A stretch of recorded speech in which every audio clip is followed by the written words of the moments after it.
Prince अपनी personal गाड़ी से कहीं जा रहा था, लेकिन तभी रास्ते में चौराहे पर उसे ऐसा कुछ दिखाई देता है कि वह अपनी गाड़ी को साइड में लगाता है और उतरकर उस तरफ भागने लगता है। दरअसल वहां पर एक रिक्शा चालक एक महिला को रोड पर ही पीट रहा था और कुछ लोग खड़े होकर वहां पर तमाशा देख रहे थे। इस बात को देखकर प्रिंस अपनी गाड़ी से निकलता है और उसको जोर जोर से गालियां देता हुआ उसकी तरफ दौड़ने लगता है। कहता है कि रुक जाओ, मैं आ रहा हूं, मैं देखूंगा तुम्हें आकर। इस बात को सुनकर जो वह रिक्शा चालक होता है वह उस महिला को छोड़ता है और अपने रिक्शे को लेकर वहां से आगे की तरफ बढ़ जाता है। थोड़ी देर में प्रिंस भी वहां पर पहुंचता है और जैसे वो उस महिला को उठा रहा था तो एकदम से वह उस महिला का चेहरा देखता है और महिला का चेहरा देखने के बाद प्रिंस की आंखें फटी के फटी रह जाती हैं। इधर वह महिला जैसे प्रिंस को देखती है तो वह भी एकदम से प्रिंस की तरफ देखकर अपनी आंखों में आंसू ले आती है और प्रिंस के पैर पकड़कर उससे रो रोकर माफी मांगने लगती है। कौन थी वह महिला और किस वजह से वह प्रिंस से माफी मांग रही थी, पूरी सच्चाई के बारे में जानने के लिए वीडियो को अंत तक जरूर देखें।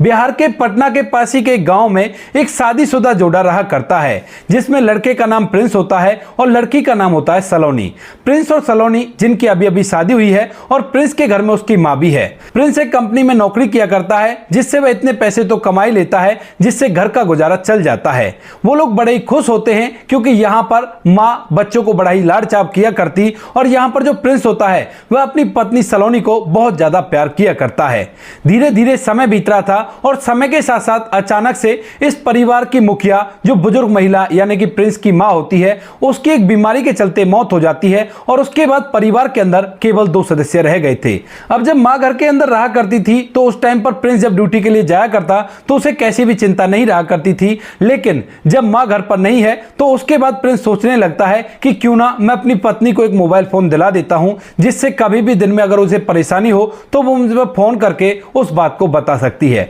इसी बात को सोचकर प्रिंस अपनी पत्नी को बिना बताए उसके लिए एक मोबाइल फोन खरीदने के लिए चला जाता है और मार्केट से एक अच्छा सा टच स्क्रीन का मोबाइल फोन अपनी पत्नी को लाकर दे देता है। अभी तक पत्नी ने कोई भी शिकायत प्रिंस से नहीं की थी, जबकि उनकी शादी को लगभग 1.5 साल हो गया था और इसी वजह से प्रिंस अपनी पत्नी से बहुत ज्यादा प्यार किया करता था क्योंकि वह बड़ी अच्छी थी। जैसे प्रिंस एक अच्छा सा मोबाइल फोन लाकर अपनी पत्नी को देता है तो इस मोबाइल फोन को देखकर पत्नी एकदम से बड़ी खुश हो जाती है और अपने पति को गले से लगा लेती है। वो पूछने लगती है कि इतने पैसे खर्च करने की क्या जरूरत थी, तो यहां पर प्रिंस कहता है कि कोई बात नहीं, मैं पैसे किस लिए कमाता हूं, तुम्हारे लिए ही तो ना, कोई बात नहीं, तुम इस मोबाइल फोन को चलाओ और ये केवल मैंने तुम्हें वैसे नहीं दिया है, अगर तुम्हें दिन में कभी भी कोई परेशानी हो तो तुम डायरेक्ट मुझसे फोन करके मुझे बता सकती हो और मैं उस काम को तुम्हारे को कर दूंगा। इसके बाद जो पत्नी होती है वह उस मोबाइल फोन को चलाने लगती है और घर का काम धंधा भी देखा करती है। लेकिन जैसे ही इनके घर में मोबाइल फोन आता है तो उसके बाद पत्नी का दिमाग थोड़ा थोड़ा चेंज होने लगता है,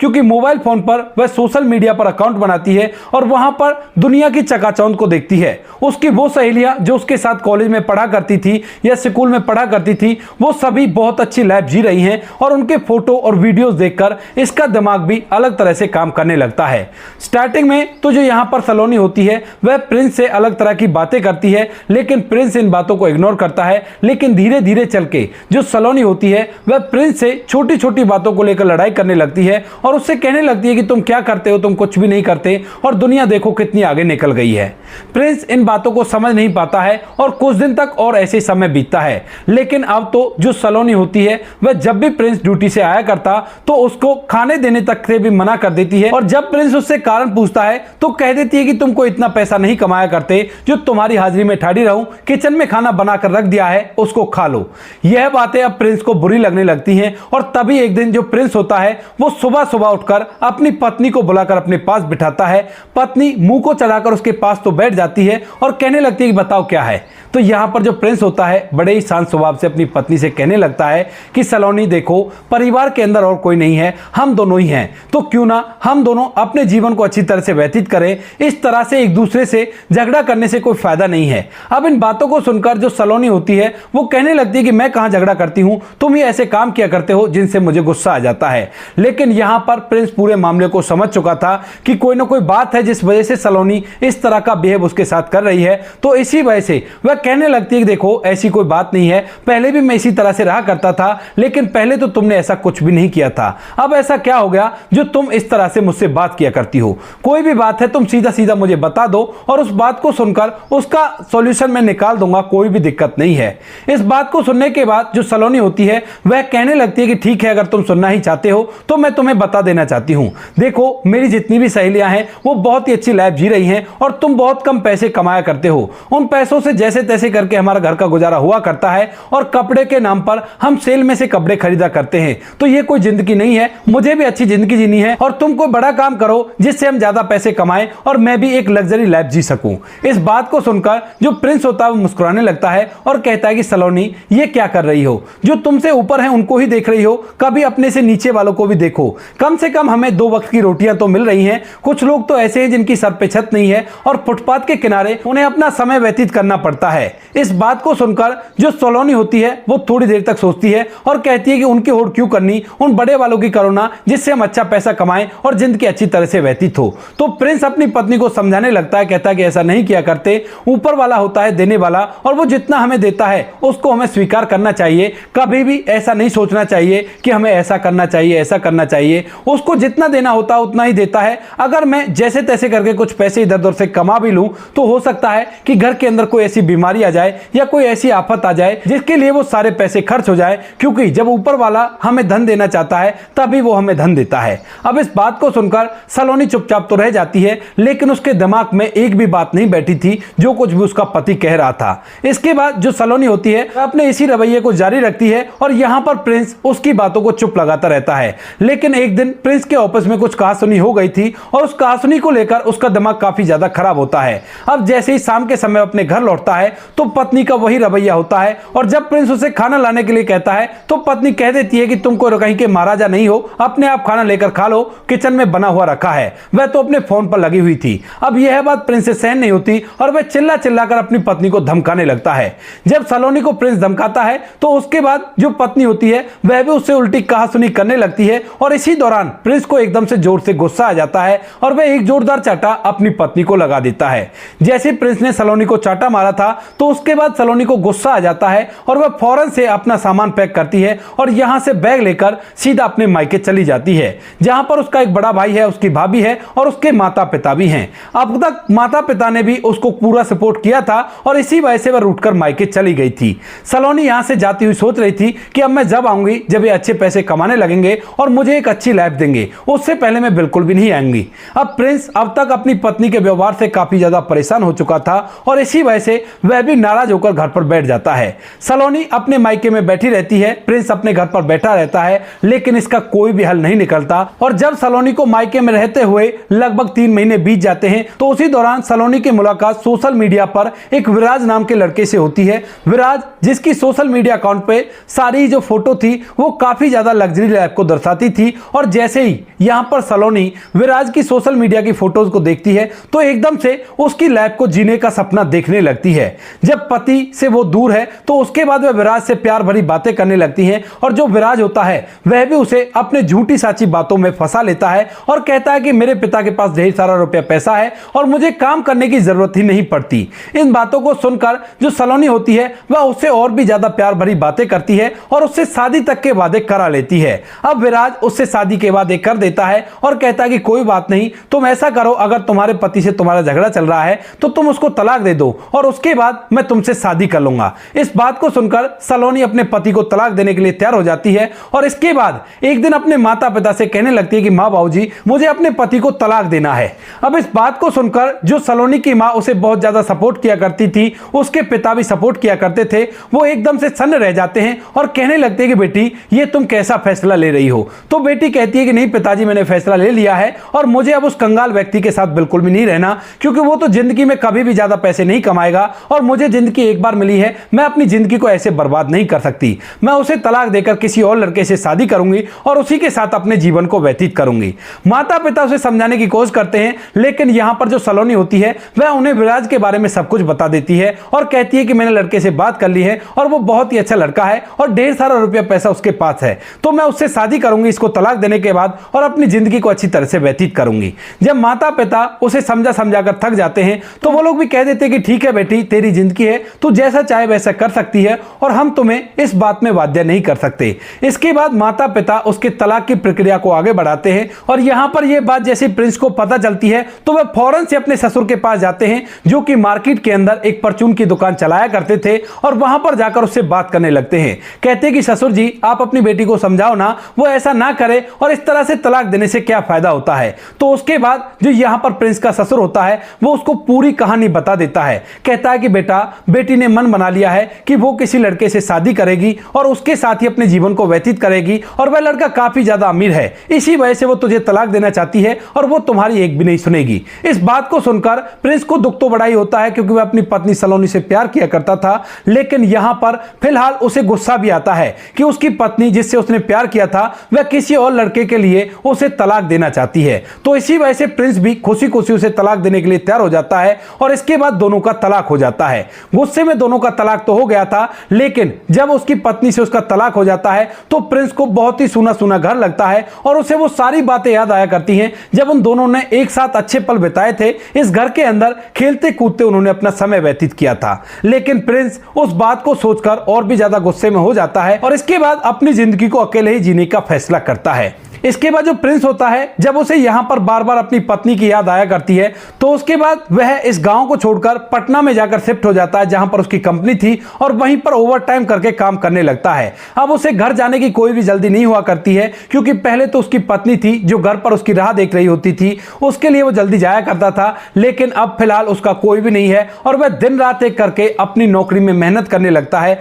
ओवरटाइम कर करके वो काफी सारे पैसे इकट्ठा कर लेता है और उसके बाद उन इकट्ठा पैसों से एक छोटा सा रोजगार खोलता है, क्योंकि उसे पता है कि उसकी पत्नी ने गरीबी की वजह से उसे छोड़ा है। अगर वो अमीर होता तो ऐसा कुछ भी नहीं होता। उस रोजगार को खोलकर वह उस पर दिन रात एक करके मेहनत करता है और धीरे धीरे जैसे उसकी पत्नी से तलाक हुए उसको 3 साल बीतते हैं, तो 3 साल के अंदर जो प्रिंस होता है वह एक छोटा मोटा व्यापारी बन गया था, जिसके पास अपनी एक गाड़ी आ गई थी और उसने पटना के अंदर ही अपना एक आलीशान घर बना लिया था। घर तो प्रिंस कम ही जाया करता है, ज्यादातर वह अपने बिजनेस पर ही गौर दिया करता है, और वहीं जहां पर उसकी छोटी सी वर्कशॉप थी उसी के अंदर उसने अपने एक छोटा सा रहने खाने का इंतजाम कर रखा था और वहीं पर रहा करता। अब तभी एक दिन जो प्रिंस होता है अपनी वर्कशॉप के काम से कहीं बाहर जा रहा था और उसी दौरान पटना के एक चौराहे से गुजरते हुए उसकी नजर एक जगह पर पड़ती है जहां पर कुछ लोग इकट्ठा थे और वहां पर एक रिक्शा वाला एक महिला को बुरी तरह से रोड पर डालकर पीट रहा था। अब जैसे प्रिंस ये सब कुछ देखता है तो उसे इस बात पर बड़ा ही गुस्सा आता है, ना जाने कैसे, और उसके बाद वो फौरन से अपनी गाड़ी को साइड में लगाता है वहीं पर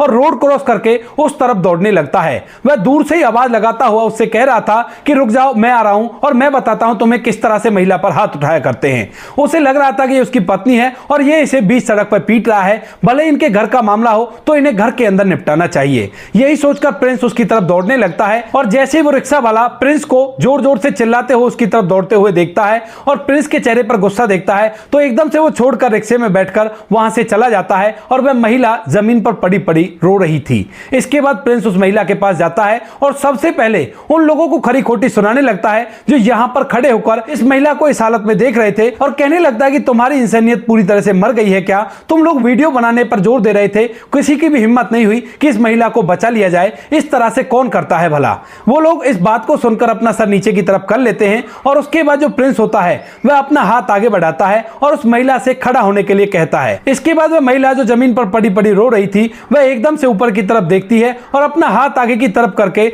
जैसे वो प्रिंस का चेहरा देखती है तो एकदम से खामोश सी बैठी रह जाती है, ना तो रो रही थी और ना हंस रही थी, और बहुत कुछ विचारों की उथल पुथल उसके दिमाग में चल रही थी। इधर प्रिंस जैसे उस महिला का चेहरा देखता है तो वह भी पूरी तरह से हैरान हो जाता है, क्योंकि सामने जो महिला जमीन पर पड़ी हुई थी वह और कोई नहीं उसकी पत्नी वही सलोनी थी, जो कि एक अमीर लड़के के लिए उसे तलाक देकर गई थी। अब जैसे ही थोड़ी देर तक वो दोनों एक दूसरे को देखते हैं तो तभी जो सलोनी होती है एकदम से प्रिंस के पैरों को पकड़ती है और रो रो रोकर उससे माफी मांगने लगती है। कहती है कि प्रिंस मुझे माफ कर दो, मुझसे बहुत बड़ी गलती हो गई और मुझे अपना लो क्योंकि मेरी जिंदगी पूरी तरह से तहस नहस हो गई है। वहां पर खड़े हुए लोग जब ये सब कुछ देखते हैं तो पूरी तरह से हैरान हो जाते हैं और सोचने लगते हैं कि शायद इसे जाना पहचाना करता है, हो सकता है इसकी कोई सगी संबंधी हो। इस बात को देखकर वो लोग तो इधर उधर चले जाते हैं, लेकिन यहां पर जो प्रिंस है वो पूरी तरह से असमंजस में है कि ऐसा क्या हुआ जो ये मुझसे माफी मांग रही है, आखिर क्या कारण है। तो उसके बाद प्रिंस सबसे पहले उसे चुप कराता है और चुप कराने के बाद रोड साइड बनी हुई एक बेंच पर बैठाता है और पूछने लगता है कि क्या हुआ सलोनी,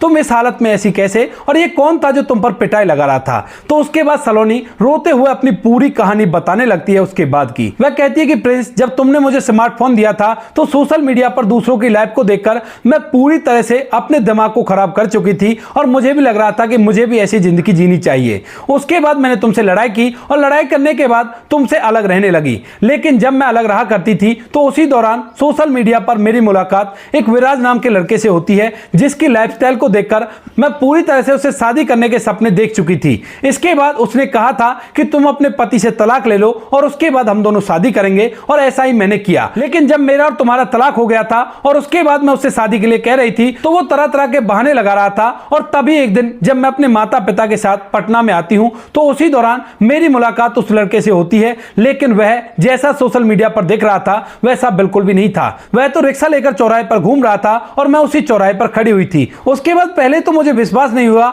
लेकिन तभी मैंने अपना फोन निकालकर उसको फोन मिलाया, और जैसे ही मैंने फोन मिलाया तो उसके फोन की घंटी बज गई और मुझे पूरा विश्वास हो गया कि यही वह लड़का विराज है जो अपनी सोशल मीडिया पर अच्छी अच्छी फोटो भेजा करता है। और उसने उससे कहा भी था कि मैं बहुत अमीर आदमी हूं, मेरे पिता पैसे वाले हैं और मैं तो अपनी जिंदगी को आराम से जिया करता हूं, मुझे काम करने की कोई जरूरत नहीं है। इसके बाद जैसे विराज फोन उठाता है तो सलोनी उससे कहने लगती है कि तुम्हें क्या मिला मेरी जिंदगी बर्बाद करके, और तुम मुझे पहले ही बता देते कि तुम रिक्शा चलाया करते हो। अब जैसे ही यहां पर विराज ये बात सुनता है तो वह इधर उधर देखने लगता है और उसे सलोनी साइड में खड़ी हुई दिख जाती है। तो इसके बाद जो विराज होता है अपने रिक्शे को लेकर वहां से निकल जाता है, और यहां पर जो सलोनी होती है उसके सारे सपने मिट्टी में मिल गए थे। सलोनी ने बहुत बड़ी गलती कर दी थी और वह इस बारे में किसी को भी नहीं बता सकती थी। कुछ दिनों बाद सलोनी के माता पिता की मौत हो जाती है, और माता पिता की मौत के बाद घर भैया भाभी का हो गया था तो वो लोग भी इस पर अत्याचार करने लगते हैं। सलोनी की भाभी उसे खरी खोटी सुनाया करती और कहा करती कि हमारी छाती पर बैठी हुई है, न जाने तेरा हमने क्या ले रखा है। इन बातों को सुनकर सलोनी से यह बात सहन नहीं होती है,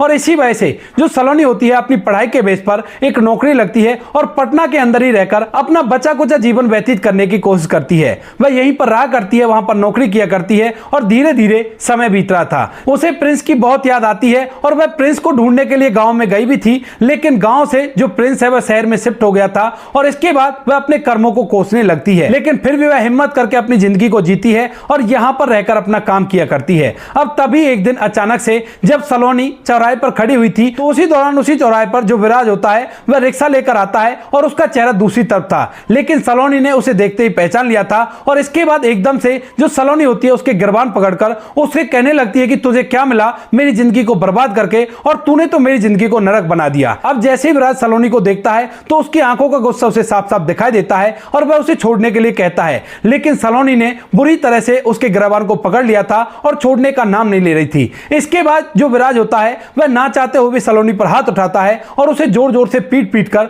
उससे अपना गिरबान छुड़ा रहा था। यह सब कुछ वहां पर खड़े हुए लोग देख रहे थे। विराज सलोनी को पीट रहा था, लेकिन तभी यहां पर प्रिंस आ जाता है और प्रिंस को देखकर विराज भाग जाता है। इस बात को कहते कहते सलोनी फूट फूट कर रोने लगती है और कहती है कि मुझे माफ कर दो, मुझसे बहुत बड़ी गलती हो गई, तुम अपने घर की नौकरानी समझकर मुझे रख लो, लेकिन मुझे अपने पास रख लो क्योंकि इस दुनिया में मैंने बहुत कुछ सहा है। दरअसल यहां पर अब तक सलोनी को सब कुछ समझ में आ गया था कि सोशल मीडिया की जो लाइफ हुआ करती है वो काफी ज्यादा दिखावटी हुआ करती है। इन सभी बातों से वो पूरी तरह से अवगत हो गई थी और उसने दुनिया के फेर भी देख लिए थे कि एक अकेली औरत को लोग क्या समझा करते हैं और किस तरह से उसको ट्रीट किया करते हैं। अब जब प्रिंस इन सभी बातों को देखता है तो देखने के बाद थोड़ी देर तक सोच विचार करता है, लेकिन सलोनी बार बार उससे गिड़गिड़ाकर माफी मांग रही थी। प्रिंस एकदम से कहता है कि ठीक है सलोनी, ऐसी बात है तो चलो बैठो मेरे साथ मेरी गाड़ी में और हम लोग एक अच्छे घर में चलते हैं। उसके बाद जो प्रिंस होता है वह सलोनी को अपने साथ गाड़ी में बिठाता है और सीधा अपने उस घर पर ले जाता है जो घर उसने बनवाया तो था, लेकिन वहां पर नौकर रख रखे थे